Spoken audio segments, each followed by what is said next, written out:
Men sizlarga buni olinglar deb tavsiya qilgan ekanman oldingi videoda, lekin bunaqa funksiyalari borligini bilmagan ekanman. Sizlarga men hozir ko'rsataman o'rtoqlar, qaranglar. Buning ichida mana shu holatida chiqadi, ko'rishinglar mumkin. Juda ajoyib bo'lar ekan mana. Ikkitalik bo'lar ekanda, ko'ryapsizlarmi? Bu qorniga boylanadi. Ikkita qo'lini orasida mana bunaqa podushkasi bo'lar ekan, yumshoqqina, shunaqa komfortni yotar ekan bola.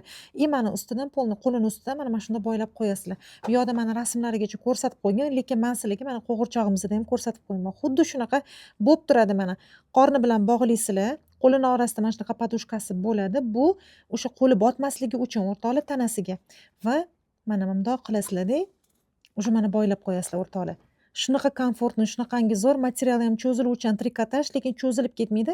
Bu bolani prosta mahkam ushlab turadi. Lekin oyog'i svobodno yotadi. Именно shunaqa variant so'raganlar uchun. Narxlari 172 ming so'mdan bo'lyapti. Sanoqli, faqatgina shunaqa rangidan bor, lekin вообще idealniy o'rtoqlar. Olvolinglar, maza qilib tutasizlar.